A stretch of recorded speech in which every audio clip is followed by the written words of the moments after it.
How are we feeling tonight, people? Come on. Let me hear them hands. Come on. I need energy. I need positive vibes. We got a win at home in the Champions League. Come on now. If that's not worthy of some positive vibes, that's not worthy of some hand clapping, not worthy of some happiness, you don't got a smile on your face, and you're a Spurs fan, I don't know what's wrong with you. Listen, it might be temporary relief from the long-term pain we know we're suffering right now. And boy, does it feel good. I'm gonna revel in it. I'm gonna revel in it. I'm not gonna hold you. I know there's more pain to come. You don't have to remind me. Let me enjoy my moment. I hope you're enjoying your moment. I hope you're enjoying your night. Give a round of applause for yourselves. Come on. That's right. Clap for yourselves for being here tonight. Another night, Wednesday night, January 21st. You could have been anywhere in the world, but you're here with me, and that's what matters. I'm so glad you guys are here. Without further ado, let me get my big face on the screen. How you doing, folks? It is another edition of De La Spurs Live. I'm coming to you again Wednesday, January 21st, 6:30 Central Standard Time. I hope your nights are going well. It's morning time for you. I hope your morning is going well. You're watching this on playback. No matter what time of day you're watching, I hope you're going well. I hope it's going well. I hope you're feeling well right now. Listen, I hope you can feel it through the screen, folks. It's positive energy, positive vibes. And today we got a home win, something we've been needing for a minute, something we've been needing for a while. So we're going to go and dive right into it with a grin on our face. But, of course, I just want to say real quick, I'm going to have some announcements as well that I'm going to make before we dive right into everything. But hope your nights are going well. My night's going great. I'm glad you guys are here. Where are my manners? Welcome to the show. De La Spurs Live, coming to you again. Glad that you guys are here. While you're here, go ahead and do the logistics for me. Like this live stream, subscribe to the channel. I would appreciate it very much so if you would. Go ahead and click on the notification bell so you can see when I'm going to post. Announcement. I'm going to try to live stream earlier now. I'm going to try to live stream at 6 o'clock Central Standard Time. All right. I'm going to make some movement in my work to where I'm going to be able to try to get here a little bit earlier so that I can do the live stream at 6 o'clock. So that is some good news. I know that maybe 6:30 is a little bit later. I think I'll be able to capture a little bit more audience as well. I think it's a little bit later in the night for some folks to be scrolling on YouTube, but I think 6 o'clock is about as early I can do with my work schedule. I think there's still a little bit of people online. So we're going to be moving those up to 6 o'clock. So please, when you subscribe, hit the notification bell. Follow me on X so you can see when I'm going live. I'm also going to post a link of the live as well. So you don't even have to necessarily look for an update sort of post on YouTube or X. You can just click that tweet, go to the link, click on the link, boom, you're right there in the live stream. You're waiting right there for me to go live. So it'll be right there for you. But you can only get that if you're following me on X, if you're subscribed to my YouTube. So go ahead, do that for me now, please, and thank you. Well, folks, what I would like to say is before we get into everything, I'm feeling pretty good. I'm happy that we were able to get this home win. This is a much needed win. Now, I know, and what I've been seeing online is that there's been some fan divide because of it. But ultimately, I think this is a positive for the team. The players getting a win, the manager getting a win. It could only be a positive for me. I know it gets very divisive when you're talking about debating, especially, with everything going on in Tottenham. There's so much mess that's going on. So people more often or not are very divisive, or they sit on one side of the fence. So when it comes to a whole bunch of terms, it's like politics almost. It's like you have one side and they have to agree on all these certain narratives and certain things going on, and all these on a certain side of topics and everything going on at the club, versus another side because they either don't like that side, they're trying to spite them, or they just want to be right. And it gets so divisive sometimes. I think sometimes fans, not all the fans, not all Tottenham fans, but some fans just kind of get lost in the weeds a little bit. And I think that's also just the internet as well. That's just the nature of the internet. I'm sure I live here in America, so I don't know what it's like around London when you're around the stadium or the communities around the stadium, around where Tottenham is. You know how those people feel. You know, I only get to kind of get a glimpse through the online scope, the online scene. So I'm sure there's some toxicity that just comes from being on the internet. It is what it is. But hey, again, I'm happy. I'm positive. I'm glad we were able to get the win. This is huge for the team. This is huge for Frank. We're gonna go ahead and pretty much just get right into things. So it's kind of off the top of the dome before we get into the starting lineups and everything. Kind of off the top of the dome. I was kind of dreading this game. I'm not gonna lie. You could go to my previous video at the end of that live stream. I did like a prediction. I was not predicting us to win this game. To be quite honest, I predicted us to lose at home, a trend that we were seeing happen more often than not at home. But again, glad we were able to change things around. We had a very depleted squad as well. I didn't know what bag of tricks Frank would have up his sleeve, but we saw a little bit of magic putting Jet Spence out on the wing. I know I was looking at that crazy, wiping my eyes, making sure I wasn't going nuts. I'm pretty sure there was other fans out there as well that were wondering, what the hell is he doing with this lineup? So seeing it in real time and it actually working out and playing out was definitely a plus as well. But let's go ahead let's go ahead and just get right into the starting lineup. So again, like I mentioned before, with like the starting lineup, I was a little bit kind of thrown back. Let's go ahead and get this pulled up here. Let's get this pulled up here. So, starting lineup in the back, we had Vicario. In that defensive back line, we had Pedro Porro, Kevin Danzo, Christian Romero, who was the man of the match, by the way, and Destiny Udogie. In the midfield, we had the two kids, Archie Gray and Bergvall, who I thought were pretty solid throughout the game. Bergvall obviously came off with an injury, not good for him. I'm not sure if you saw the team news, but he's going to be out for the next couple of months. So not positive news on that front. Sad to see it, but it is what it is. He went out there, he played hard, and that's what you do. I'm sorry. That's my fault. Out wide, Wilson Odebear and Jed Spence. And I'm sorry, Wilson Odebear was actually the man of the match. That's my fault. He actually had an 8.7 on SOFA score versus Christian Romero's 8.5, so that's my bad.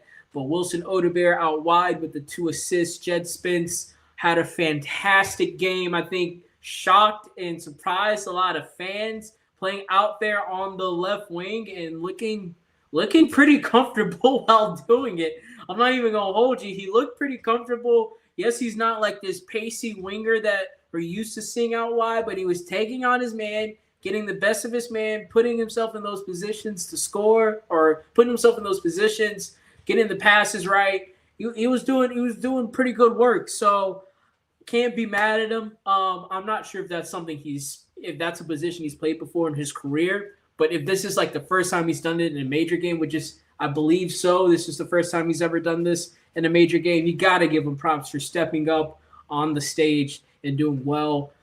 Just to round off the subs in the middle, in the attacking mid, we had Xavi Simmons, who had also a pretty great game. And then at the top, we had Dominic Solanke, bringing him back in. His first start for the team. He gets a goal as well. So from what I saw and what I seen, again, the whole jet spin side, the left wing was pretty crazy to me. Other than that was pretty much kind of the lineup I was I shouldn't say what I was expecting. I'd probably say I was expecting a Paulinho in the midfield, if but I don't think he was needed. Hold on, let me see. I don't think Paulinho was on the bench actually. Hold on.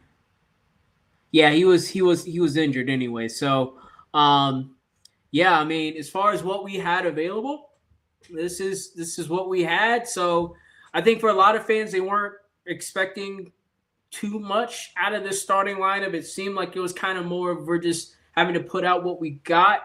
But I think everybody stepped up in a major way. Just kind of looking at the tale of two halves. First off, that first half was amazing, getting the 2 goals. Um, I think the big thing, right, with Solanke coming in is that you see the press, right? You tell he's kind of the heart and the heartbeat of that press. And you can tell once he goes, the team goes. I'm not sure if that's an instruction or if that's something the team is just used to following, just due to his personality, whatever it may be. But it seems like when he's out there on the field, the team presses better. It seems like they're more organized in the press, and he's definitely the trigger for it. And I mean, I think I do remember him getting the ball off the goalkeeper as well at one point when he was held up trying to pass it from the back. So I mean, he's definitely stood up for me and shown that hey, he was definitely one of the missing links that is helpful for the squad, especially up top. He got their goal, so I know it wasn't the cleanest hit on the goal. It looked like it just bobbled between his feet and then just rolled in. So not necessarily like a clean strike of the ball, but you know, he he definitely showed why he was missed. And if we can put in more performances like that, and this is also him coming in to get integrated. So this is not him at 100%. At least I don't believe he's at 100% now. So if he's got more to grow into and more to come, then yeah, that's definitely a positive for us. So also as well that I like seeing again was Jed Spence out on the left wing. It's just it's so refreshing to see when there's threats on both sides of the field. You know, when you see that the team is like, oh man, we got to worry about the left winger and the right winger. You see just how much more space there is in the middle. We saw with Xavi Simons, he was passing, stringing the ball along, actually, creating and being that influence that we were expecting to be on the game. So it just shows you a little bit kind of just how unbalanced the team is. And you could say, oh, well, we had a left winger with Odebear in that position or with Tell in that position and whatnot, but they're not very good. So when you see a player that's a threat on the ball, and I'm not saying Jed Spence needs to be our new left winger. That's not what I'm saying, but it's just refreshing to see when you have a threat down one side, a threat on the other, just how it can open up play, how it opens up for everybody to perform. I think with Archie Gray and Bergvall in the midfield, that's legs in the midfield, even though Bergvall eventually went off with the injury. I think he ran himself into the ground, but I think there was also some moments as well. I think Archie Gray, there was like a bad tackle. The tackle he got like the yellow card. It was just like a needless tackle, I remember. So it's like small stuff like that. That's what you get with kids, just like headless chicken type of stuff. But they provided that legs and the energy in the midfield to also help support with the press as well as getting back to defend. Kevin Danzo, have to give him props as well. Man, like every time he comes in as a substitute, he's done well. I mean, he stood pretty strong, and even though he's probably been the sub of some games that we've lost, I'm not sure if it's necessarily been directly because of him. I think there's been a couple of moments he had this season, but other than that, he's been solid. So he comes in, helps that back line stay solid. Christian Romero, when he has a good game, the defense can have a good game. Another presence we've been missing well is Udogie.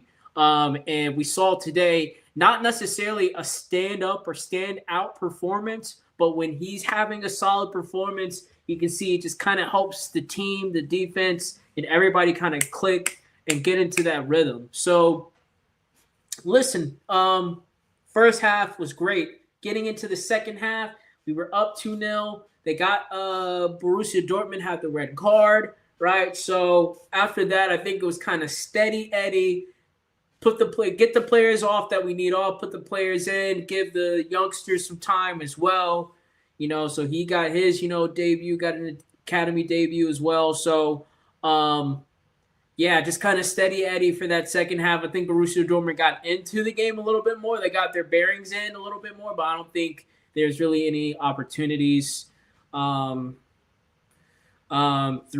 So all in all, I'm pretty happy, man. I'm pretty happy about the performance, pretty happy about how we played. And, this for me, this game ultimately is a positive. I know a lot of fans are kind of iffy. They're like, oh, but if I cheer or if I'm happy, that means that I want Thomas Frank in. And it's like, no, that doesn't mean you want him in. It just means that the team played a great game. But have to give credit where credit's due. Thomas Frank got it right.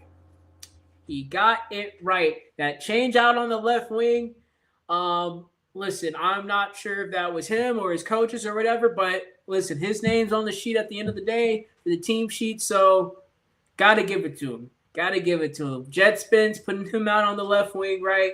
Archie Gray and Bergvall in the midfield. I don't think there's too many tweaks with the personnel that he could have made. We don't have a lot of outfield players available, so not necessarily like he had his pick of the litter and this is what he chose. But the fact that, again, he made those small tweaks that he needed to in the end, especially with the subs that came in. When you have to sub in Bergvall, he put Pedro Porro in the 6, giving the academy debut out there on the right back position, giving him time as well.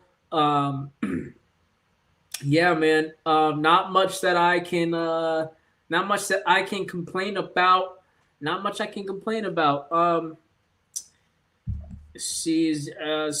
me, Thomas Frank got it right.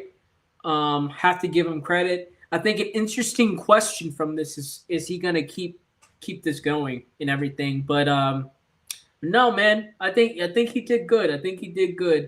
Let's go ahead and I'm going to go ahead and hold up. Where is it at? Wait, what did I do with it? I'm so sorry, folks.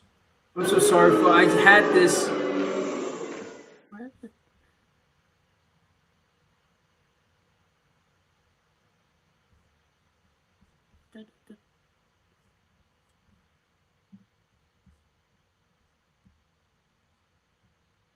Here we go. Sorry about that.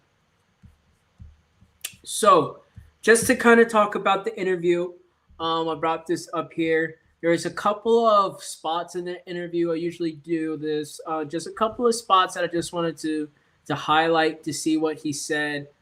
So first off, this is the interview. Everyone felt the urgency from the first minute. Was there a different message? Did Dominic Solanke's return help? So kind of like how I pointed to before, I think Dominic Solanke is I think he's definitely the key up top for us. We could definitely improve upon a striker as far as the pure ability of a striker, right? I think first off, Richarlison, who we have, I think he's more of a finisher, right? He's not a striker. I don't think he's a false 9 because his touch is terrible. He's a finisher, right? You get the ball out to the wings, they create time and space, let him get into the box, get into position, put the ball in, he can finish the chance. That's why he has some sort of crazy finish, overhead kick, sideways scorpion kick goal every season. That's why he scores goals scores goals in garbage time when it's not needed, when it's not, when it's pretty much a useless goal, that's when he scores because he's a finisher, right? He's not someone you rely on to necessarily put the ball in the back of the net, but he's a finisher in the sense that give him an opportunity, provide enough opportunities, he will put some goals in for you. Dominic Solanke for me is kind of more of he shows signs of the traditional striker in the sense that one, he leads that press right up top. He's running back and forth rapidly, charging on the press, right? And then, but for me as well, I think he has some better hold up play than Richarlison. So as far as kind of like getting the ball, holding up, putting his back to the defender, or when there's a ball, that's kicked over top and the defender's having to, stand there and wait for it to come down. He can kind of be that presence that disturbs the defender and gets, presses them for the ball and everything. So he's kind of more of the traditional striker that we have, but I don't think his striking ability on the ball is necessarily that great. So I think we can upgrade upon him, but I think we need that sort of, I think we need his presence. We need that sort of player in the squad that just kind of he's a dog as far as off the ball, and then on the ball, he can create, he can get into those pockets. He's trying to score. You know what I'm saying? So to get back to the interview question, my fault. After that tangent. Just to kind of repeat the question, everyone felt the urgency from the first minute. Was there a different message? Did Dominic Solanke's return help? Thomas replies, I don't know. It was just extremely nice to experience. And as I say, the way they pushed us forward and that energy between the fans and the players was magic. That's what we need to create more. Luckily, we've been good to do it in the Champions League with 4 wins and 4 clean sheets at home. So interesting. Thomas Frank doesn't necessarily take any credit for any sort of instruction he's given to Dominic Solanke. So kind of lends to the fact that Dominic may have went out there and did that himself. Maybe just feeling the energy and the vibes from the fans, being out in the Champions League game. He had a pep in his step. But Thomas says, I don't know. He doesn't necessarily talk about a different message in the locker room. He doesn't necessarily talk about, now that we had him, I recognize his pressing ability, his ability. Because you remember, right, when talking about getting Conor Gallagher, that's all he could talk about, his running, his pressing, his physical capabilities. Well, here you have the same type of guy in the striker position. He pretty much shows that out on the pitch, his running, his pressing capabilities, his physicality. You don't mention anything of it. You just kind of, I didn't say anything to him. I didn't do anything. You just kind of went out there. That's kind of it's strange, right? You think highlighting that in one player, that's part of his strategy, right? But apparently that wasn't part of his strategy in this game at all. He went out there. Dominic Solanke went out there and just did that on his own. And Thomas Frank was like, oh, wow, cool. I'm cool with that. So pretty interesting, right? Because I think maybe this might lend some credence to maybe some players maybe taking some liberties out there on the field or on the pitch, right? Maybe Thomas Frank has made some adjustments in his approach. And we're seeing a situation where maybe he might be coming to the players and saying, well, how do you guys want to play? What do I need to make it easier for you guys? Instead of me just trying to put my claws into you guys and making you play the way I want to play, how can I adjust how I want to play to how you guys want to play? So maybe maybe it's a little bit of that. Maybe the players are kind of going out there and just kind of like, forget whatever he's saying. Listen, do this, this, and this. I know you press. I know you're good at this. I know you're good at this. Do this. Hey, Jed, while you're out wide, I'm not sure. But I just thought it was an interesting answer to the question. You also mentions here, what did you make of Xavi Simmons, Wilson Odegaard, and Jed Spence? So the out wide, so the 2 wide players in the midfield, attacking mid. Thomas replies, I think they did very well. We played that. How can you say It was a little bit of a 3-4-3, both to match it up, but also to do it a little bit, taking care of it. And Jed, I think, did exceptionally well, especially first half. Xavi produced a lot of good moments and found good positions. I think Wilson was electric at times, so I'm happy with that. So just kind of highlighting, I guess, the difference between the 3-4-3 and kind of what we're playing. I think it was more of a 4-2-3-1. Is all these formations are just so weird to me sometimes. I'm no tactical announce sort of guy. I'm not going to break down the differences between the roles of midfielders when it's a 3-4-3, a 4-2-3-1, a 3-4, whatever it is. Just whatever. So he also mentions as well, next question, can you translate the Champions League format to the Premier League? Thomas Frank replies, I think the big thing is to build on this with a performance and a win against Burnley on Saturday. What I would say that it's a big skill to be able to produce Premier League, Champions League every week from the team and players that were working very hard. And I actually think I keep saying it because, this is the 8th game in a row where I think we consistently perform quite well. Not everything has been through the roof, but overall good in all games, but we haven't been able to get over the line, get a little bit of the margins with us. Today, you can say the little margins was maybe a red card that helped a little bit instead of the one we had against Liverpool. Go the other way. Of course, the triple contract of Dom inside the post, goal, boom, and down.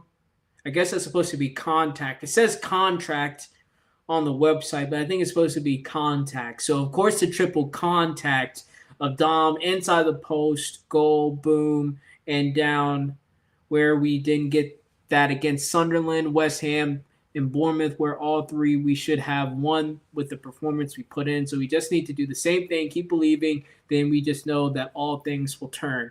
So Thomas Frank obviously saying it's tough to translate this from the Premier League to the Champions League, Premier League to the Champions League. But he says that the players are trying hard. He mentions kind of strange, in the last 8 games, we've been doing well. Well, let's take a look at the last 8 games and how we've been doing, because I don't think we've been doing well in the last 8 games. Well, he said the performances, but I don't even really think the performances match that. Because let's actually see what the last 8 performances were like. So, of course, we have this win against Dortmund at home. Last game, we lost at home to West Ham, 2-1. All right, the last game, we lost at home to Aston Villa, 2-1. All right, the last game, we lost to Bournemouth, 3-2. All right, the last game, we drew with Sunderland, 1-1. We drew with Brentford, 0-0. We beat Crystal Palace 0-1, and then we lost to Liverpool 1-2. So 1, 2, 3, 4, 5, 6, 7, 8. Out of the 8 games, we have 4 losses, 2 draws, and 1 win. 2 wins. 4 losses, 2 draws, and 2 wins. So 2, 2, and 4 in the last 8. And he said all of those performances were great. Little head-scratching moment for me, I'm not going to lie. Don't really know where he's getting that from. I thought that Bournemouth game was a disaster after we got that first goal quickly, how fast we sat back and immediately let them come onto us. In Aston Villa, they played through us like they were diarrhea. Same thing with West Ham. We made West Ham look like prime Barcelona the way they were bopping it around us. So not necessarily sure where you got that from regarding the last 8 performances. I think maybe that might be a sign that, hey, when he's talking to those guys in the boardroom, maybe the last 8 performances have been highlighted the most. So maybe he's trying to say, well, actually, no, the team performed well. It's just a matter of results. But don't know where he's getting that from, to be quite honest. And then last but not least, the last question we'll hit. Do you think the team proved you are worth sticking with? He says, I think it's about the team and everything. But of course, I understand the question. What I feel the whole time is that I feel the staff is with us. I think the players are with us. The ownership, everyone wants the same thing, and we're on the same page. We do a lot of things in the right direction, and today was a big performance and a big win. Of course, I'm very aware of that, but I'm also very aware that this we have done, and we need to keep that consistency, and of course, turn that a little bit. As I say, some other thing, he's sort of a mush mouth, or I'm not sure who wrote this. A lot of this stuff doesn't sound like it makes sense. As I say, some of the other games we easily could have won. Now we need to build on this. I just see a team that is running very, very hard, and I think it's a very, very good sign. That's a healthy sign of a culture, and we are building something a little bit step by step. We can easily have gotten better results the last 3 games. We just didn't, but we're running hard. So I wanted to highlight that because, one, I think the interviewer asked a great question. Do you think the team proved you are worth sticking with? And I think the fact that the team went out there and ran, I mean, again, right? Thomas Frank has not mentioned any sort of change of plan, any sort of change of message, any sort of change he's made within himself to see this change in performance, or to say the performances have been well, right? He's just been saying the team has been going out there running hard. For me, right, that indicates to me that this might be a little bit more on the players putting it upon themselves and taking a little bit more responsibility than Frank, and trying to get more performances than necessarily Frank looking himself in the mirror, maybe saying what changes he may make to how we play and what he needs to do to make those to get us to get the results, right?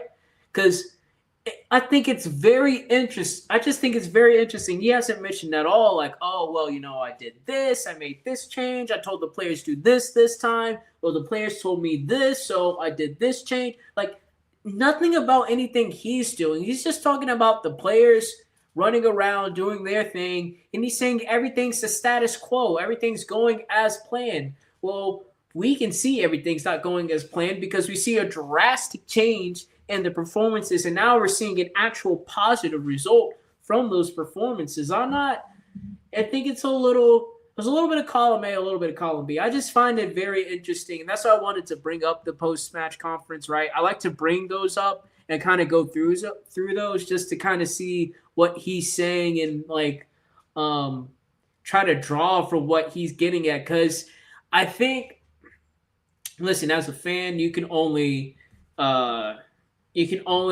know so much about what's going on behind the scenes, right? We can only guess. But for me, I think people, when they're talking, especially in this sport, I think there's moments where they kind of wear their heart on their sleeves, for lack of a better term, right? I think they say more than what they're trying to say or what they want to say by their demeanor, how they're saying things, the actual words they're using, So again, just for Frank to say or to act like everything's the status quo, and that mentioning that the players are running so hard, but never mentioning anything about himself making any changes, about him doing anything different, it lends to me, or it shows to me at least, that this might be a little bit more on the players kind of doing their own thing. And Thomas Frank is like, wow, players are doing this and we're getting performances. Great on them. Versus him saying, I'm doing the changes. The players are following that.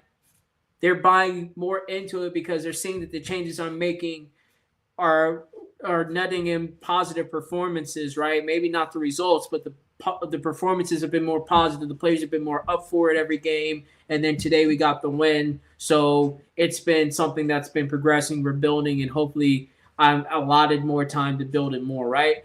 He's not saying anything like that. He's been just kind of saying, like the players have just been kind of doing their own things. And it leads into this topic. I mean, I kind of already been hitting on it already, but is this a change in his tactics? I think fans, again, will say a lot of the first off, with the squad that we put out there, that was just mostly due to injury, right? Nobody in their right mind would have thought putting, Jed Spence out there on the wing was something that was planned or something that we knew that he was capable of. To be quite honest, I thought it was going to be Udogie and Spence in the back and then have Pedro Porro up front, trying to put in crosses and stuff. But again, Jed Spence had a great game. He played it well. Can't complain. Don't want to question it. But I think a lot of fans will say, well, that's just a matter of who he had available. I don't know if he's necessarily changed anything. Again, looking at his post-match conference, he's not really alluding to saying I'm changing stuff in the tactics. I'm making these changes on the training ground. I'm just, the players are just out there doing their thing, and I'm down for it. I'm down for the ride. And that's a little strange to me. So Burnley will be an ultimate decider, right? Do we see the same players play, right? Now, do we see the same front-footed tactics going forward, pressing the ball, all this stuff, right? Or is it going to change? Are we going to revert back to type? Because if we revert back to type, I think that one proves that Frank either was, what's the word I'm looking for? He was cunning enough to change things to save his job for this next match, right? But no, then you would say, what would be the point of changing? You would do the same thing to save your job again, because I think a lot of fans would argue that he's still on the chopping block. But maybe between him and the board, right? Let's just continue on with this conspiracy theory. Come on, let's get in with me a little bit. Let's get in with me a little bit. So maybe just maybe, right? Maybe just maybe there's a talk with the board, and he's saying this Borussia Dortmund game is going to be your final report card. Depending on how this game goes is if we're going to hire you or fire you. And maybe the firing wouldn't have been instant, but maybe that would have locked in his fate that he was no longer going to be a part of Tottenham's future, right? So maybe, just maybe, right? He was cunning enough. Hey, guys, getting together. Hey, let's do this, and this. Hey, I know you guys been wanting to play free-flowing football. I know I've been saying this, but you know what? Maybe this is your guys' opportunity to do this and to do that. And I want you guys to try these ideas and do this and do that. We play the game against Borussia Dortmund. We look better, get a better result. We win. Maybe he reverts back to type now that his job is saved. The board is like, all right, we're going to go with you. You got the win. We looked well. We think you can do more. You got till the end of the season. And maybe now that he's like, all right, now I got to the end of the season. Let's revert back to type. But I'm not sure, maybe I don't think his job is that safe for him to do that. But you never know what those conversations were. So we don't know what sort of timeline he's on right now. From what we believe in the media, it's on a day-to-day basis. From what we're seeing in the media, it seems like it's like a day-to-day.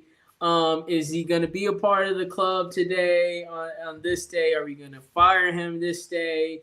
Oh, in this game, we should be able to win with the interim manager, so he's gone. No, this is a big game. We need him. We'd rather keep him. Oh, February looks tough. Oh, we got the January window.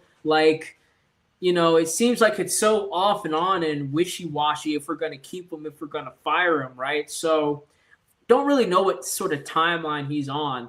And for me, that's kind of how I'm basing how he's going to do his tactics for me, right? Because I think, to be quite honest, based off of what I've seen, right, it's going off a timeline, we've seen him play a certain way more than him playing this front-footed football that we saw last night. So in my opinion, I feel like he's going to revert back to type, just due to not only the players that he has available, but just due to the pressure playing in the Premier League, right? I think he'd rather say going for it and end up having a shock loss. He'd rather play it safe, get a draw away from Burnley, get a point, especially since we need as many points as we can in the Premier League. Of course, a win would be great, but he may say, I'd rather get the set-piece goal in the first 15 minutes of the game, sit back, get a 1-0 win against Burnley. He may try to revert back to type instead of playing this front-footed football. I'm not sure if he's going to just start Jed Spence out there on the wing again. I don't know. I don't know. And honestly, he hasn't given me a lot of faith that he's willing to keep going with this. He just keeps saying the players are running hard, and that's just, it is what it is. Like, okay, we know the players are running hard. We expect them to run hard. They're professional athletes, all right? We expect them to be running their asses out on the field. That's not necessarily that high of a you know barometer of how much the players are believing in you. It is for some people. It is some sort of measurement, right? Because if they're just not running out there at all, you could say they're just completely giving up on you. So, but I mean, they're running hard. Oh, it's the status quo. We've been doing this. We've been building on this. Let's just continue to build. We got to give them more time to run around. Like, that doesn't necessarily lend any hope to me that you've seen a change or you've made a change within yourself, right? Just kind of seems like you're just kind of letting the squad do whatever, and you're happy that it's going right now. You're happy that it's going right, just like the fans. We're happy it's going right now because we know it's about to go wrong. We know it's going to go wrong, very soon. So, is this a change in his tactics? Let's hope so, right? I think a lot of fans are enjoying the front-footed football. I think a lot of fans enjoyed watching us play if they decided to watch us play yesterday. They enjoyed watching us play. So hopefully he does make this change. Hopefully he was taking some notes on that notepad of what was going on and he wants to continue going, right? Let's get into the next topic. Are the players capable of doing this? I think that's part two. Kind of the question, right? Are the players capable of doing this? First of all, maybe we need to take a step back and ask this question: are the players really this good? Right? Are the players really this good? Was this a matter of just momentum? Was this a matter of adrenaline? Was this a matter of, okay, we're in the Champions League, now we turn it on because we don't care about the Premier League, right? Which is what I tend to believe. Honestly, a little side note, I think these players don't feel like turning up in the Premier League. I think a lot of these players, right, especially the players that haven't been in the Premier League for long, are saying, man, this is tough. Every one of these teams are wanting to come out here and kick our ass, push us around, stomp on our feet, smack us in the face. Even these small teams that know they're a smaller club than us, the players aren't that good. Like, the fact that everybody's up for a fight, I think some of these players are like, it's not worth it, man. You want to fight? You got it, bro. You got it. Because it's been going on longer than this season, by the way. That's something I've been seeing, hell, since Conte. You can even say with Poch, not I guess towards the end of Poch, but I would say like since Conte, since then, you've been seeing some players that just when there's a game and they're not up for it, you can just tell that the demeanor is just like, man, forget about this, forget this, man. 90 minutes, them looking at their watch, 90 minutes, and I'm back on the bus, back home. Like, rather be on the bus, rather, not be all sweaty and stinky, want to be nice, warm, and cozy, back on the bus, going back home. Game sucked. It was cold outside. It was raining, not up for it, right? So I've seen this before, just a little side tangent. I've seen these players bottle it before. I've seen these players not be up for it before. So when you ask the question, right, well, are these players good enough to play this way? Is this for real them playing together? I think we have enough skilled players so we can play front-footed football. Will it always look nice? Will we be doing the flicks and tricks and, nutmegging everybody? We'll be doing, curlers from outside the box into the top corner. I don't think we're good enough to play that way. I don't think the players are capable of doing that. But if you're telling me players aren't capable of passing in triangles to get around defenses, if you're telling me players don't know how to make runs off the ball, right? If you're telling me players don't know how to get into certain spaces out there on the field, I think you have a harder time making that argument to me. Now, I know these players aren't good, right? I know they're not good. I think these players are bad. I think these players I would say, aren't up for a lot of games that we play this season. If there's a lot of games in the season, if it's not against a big name team, right? If it's not against a team of note, if it's not going to be a lot of eyes on them, I don't really think they care all too much, right? If there's not enough fire that they can bring in at the beginning of the game, I think it goes out in the first 15, 20 minutes, and then the rest of the game, they're just running on empty, hoping they don't lose, right? So I don't think, to be quite honest, we're capable of playing this way. Um, well, how about this? I don't think we're capable of playing this way and looking as good as we did yesterday consistently. And I'm not even saying we were out there looking some sort of way. We weren't necessarily looking as slick on the ball, but I would say this is the best performance of the season, hands down. Best performance of the season. So this is like one of the highs, I think, that we're going to see this season. I don't think this team is capable of saying, all right, let's continue on from here. Or, okay, let's try to make this as consistent as possible so we can try to push from here, right? I think this was a high. I think the players were emotionally charged. Maybe they are playing for Frank, or maybe some of the players are sick of the fans going after them. So maybe in this home game, they just said enough's enough. We're going to play our way. We're going to be up for it. We're going to play with energy, heart, passion. We're going to get on the front foot. We're going to press. We're going to try to get these passes off. Like, maybe there's something within the players to get them motivated for this game, but I'm not sure they're able to play that way. And that's why I think it's very telling, and I think it's key that if Frank was the one responsible for making these changes or for getting the squad up for it, that he would say, yes, I did this. I'm doing this. It's responsible. I'm taking responsibility for this, not necessarily taking credit, but taking responsibility for getting the team to play this way or for getting them up for this game, because we need to try to get this consistent in the Premier League. I know it's tough, but it's on me to do it. So, like, if he would first ever say, like, if he said in his conference or alluded to, like, he was the one making these changes, I think that would just give a lot more hope and confidence that maybe, just maybe, he was able to write a game plan and get the players to play this way. Maybe he'd be able to do it again. Versus the players just kind of came together and played this way for a game, and it felt great, and it was nice, and that's awesome, right? Which I think is ultimately what kind of happened.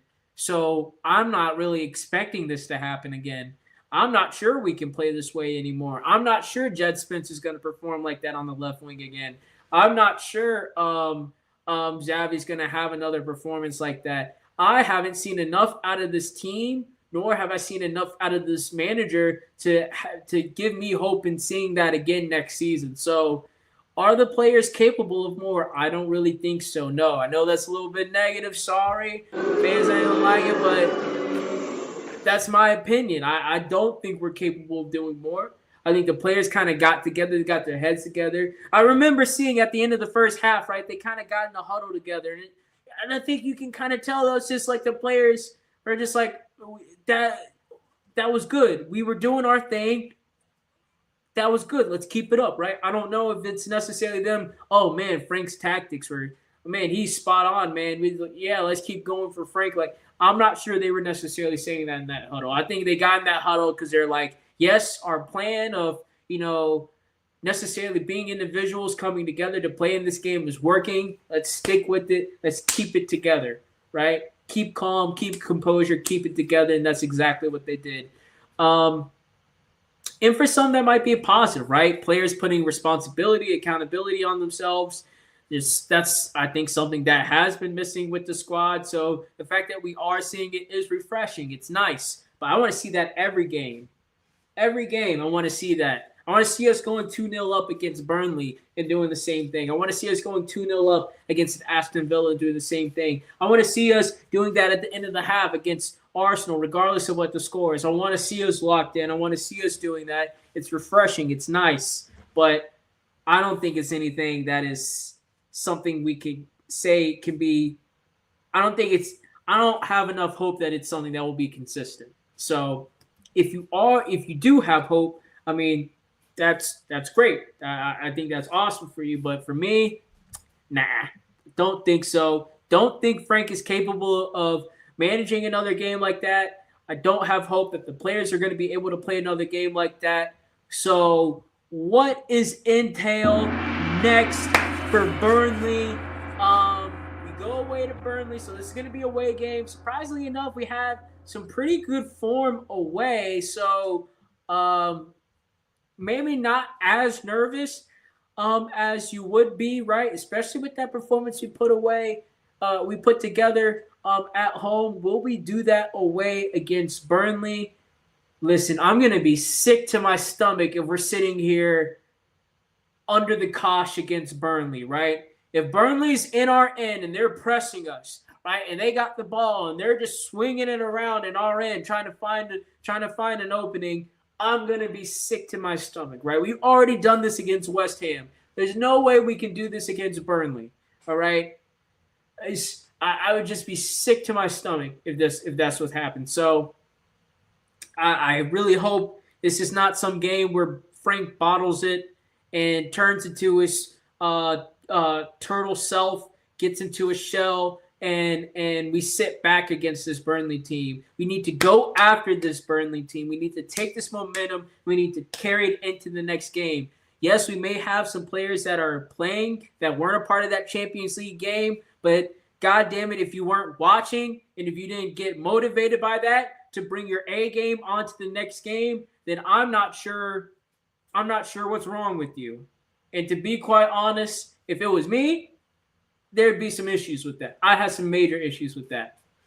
If I was Frank, right, and say if it was me, I would have issues with that if it was me. I'm a fan, right? If I was Frank, the manager, I would have issues with that. If Paul, I don't know what the injury reports and everything is going to be like, who we're going to have available. But say, for example, like say a Paulinho or a Basuma, right? If you aren't up for playing your ass off against Burnley and us getting a win, then I have a lot of questions about your integrity and how you operate as a football player, right?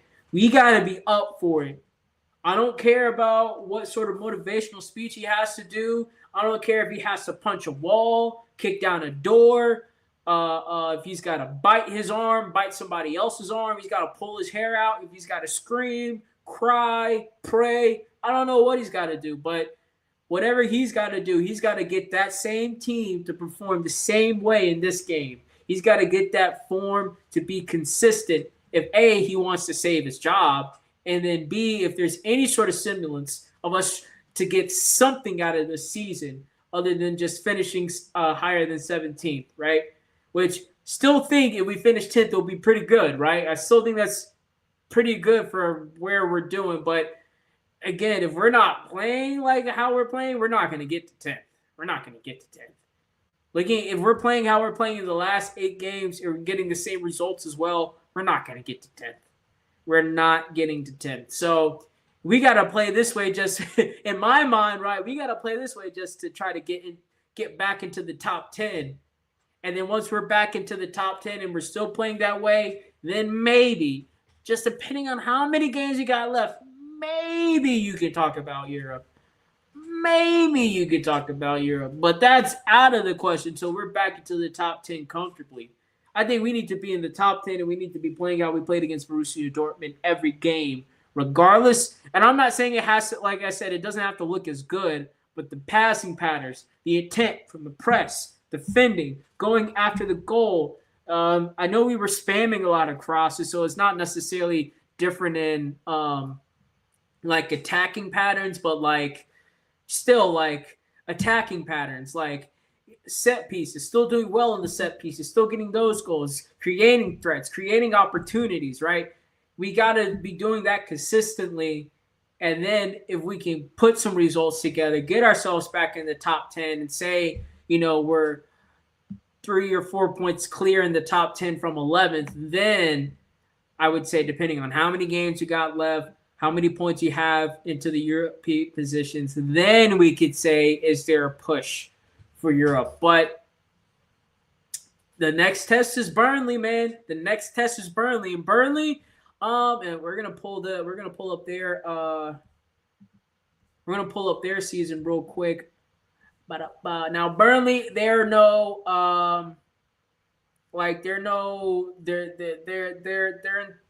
19th place with 14th points, so they are a worse team than us, right? Their last 5 games, they have no wins, 3 draws, 2 losses, right? But the positives you could say is that in their last 3, they have 2 draws, right? One against Man United, one against Liverpool, and they had a win against Millwall in the FA Cup. So you could say they're riding a little bit of a high right now because they played some pretty big teams, right? And we're able to get a result. But yeah, they're not that good. So I think again, I would just hate for Thomas Frank to set us up to be sitting back and having Burnley pin us against our end and just go to town. I don't care. I mean for it to be flagrant. If Thomas Frank bends us over for Burnley, right? If Thomas Frank bends us over, holds our hand out, holds our hair, puts our chin up and say, don't worry, it's not going to hurt, right? If he sets us up for Burnley that way, man, get this dude out of the job. But if he's able to get us to play the same way we played against Borussia Dortmund, which, again, I don't really have that much faith based off of what he's saying. Don't really have that much faith, but if he's able to do that, I think that's great. I think he would have saved his job. And ultimately, I think just, again, from how it looks like in the mediascape, he will get his next game. He would save himself for his next game. So, lower my camera a little bit. There we go. He saved himself for the next game. So, yeah, all in all, that is the next test, Burnley away game. We're going to see how it is. What is my prediction? I'm going to go 1-1. I think we're going to get a draw. I think we're going to revert back to type. So I think Burnley can get a goal against us, whether it's a late drama-filled draw or if it's we're kind of duking it out in the end. I think it will be a draw. I think we're going to get a 1-1, right? Actually, you know what? No, fuck it. I'm riding for my boys. Hold up. I'm riding for my boys. We're going to get a 2-1 win. 2-1 win against Burnley away. I do think Burnley will get a goal against us because we're going to revert back to type. But we're going to come into Burnley, give them a good 1-2, dust them off, pick them up, dust them up, slap them up, give them some more. You know what I'm saying? That's okay. That's not. I meant like give them some more. Like we're gonna fight them more, not like give them more in that sort of sense. But man, 2-1 win against Burnley away from home. I think we got it. I think we got the goals. I think Dominic Solanke is gonna be in for another goal. Expect him to get another goal.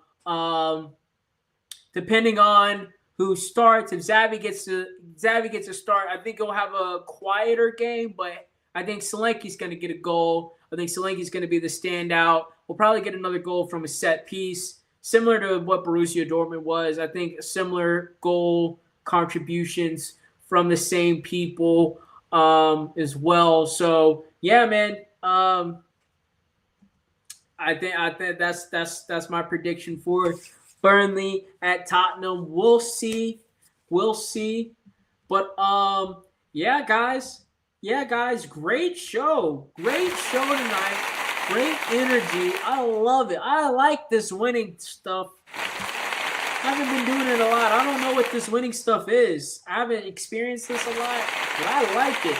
It feels good. It feels nice to win, right? It feels nice to win. So glad we were able to do that. real quick, just before, just so people always know. Wait, hold on. It's always Enoch out. Always have to make this a note. Always Enoch out. We need to focus, folks. Don't let this game get to your head. Right? It's still Enoch out. Day dot from day one. Come on, let's go.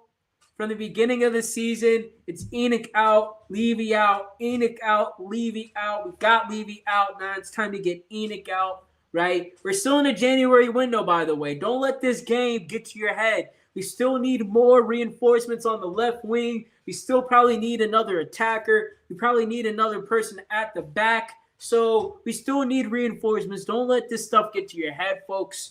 Focus on the good fight. It's still Enoch out. You hear me? All right, we're still Enoch out here, fist up in the air. Just had to make that known. Just got to do that. But yeah. All in all, great show, guys. Great show. Feels nice. Feels nice to win. Want to carry this in to the next game against Burnley in the Premier League. Listen, pulling up the table right now. Let's see here what the Premier League table. If we can get a win at Burnley, that will put us at 30 points. That will get us back to, that will get us back to around 12th position. So then we're going to be 2 points outside of that top 10. And then top 10 is Everton at 32 points. So then we'll be within a game's reach of top 10 if we can win against Burnley. So another good platform, especially going into February, just being right outside of that top 10 range. So hopefully we can put it together. But all in all, again, guys, good show. Happy you guys were enjoying the show. Happy that if you did enjoy the show, right? Last minute logistics before we close up. If you did enjoy the show, go ahead and drop a like. Leave a comment on this live stream. Let me know how you like the content, what I could be doing better, what you didn't like about the content. Like this stream if you do like it. And subscribe to the channel as well so you can get more streams like this. You can get more De La Spurs. You'll get updates when I'm going live. Remember, folks, I'm trying to go live at 6 o'clock. So on Friday, we're going to be going live at 6. That will be the update to the schedule, but I will send a post, like I said, with the live stream in it, a couple of tweets as well. So subscribe to the channel, follow me on X, turn those notification bells on so you know when De La Spurs is coming to you live, folks. You want to get it fresh from the source. You don't want to watch this on playback. You want to get this now. And hey, if you come watch me live, put some comments in the YouTube live stream, get some interactions going. I'll talk to you about Spurs. You can share with me what your opinions are. You can tell me to fuck off on live stream. I don't care. But either way, come get in on this greatness. Come get in on this happiness. Because we're winning. So thank you for doing that for me, folks. It's been a great show. It's been a good night so far for me. I hope it's been a good night for you guys as well. We're going to wrap it up here. We're right about at the hour mark, so we're going to wrap it up. I want to thank everybody again for joining. Give a round of applause for yourselves for watching. All right. Hope you guys have a good rest of your night. If you haven't eaten dinner yet, go ahead and get some dinner in those stomachs. Get some rest. Get another 24 hours to figure this stuff out called life. I will see you on Friday. It'll be the 23rd. I'll see you on Friday, January 23rd. Until then, peace.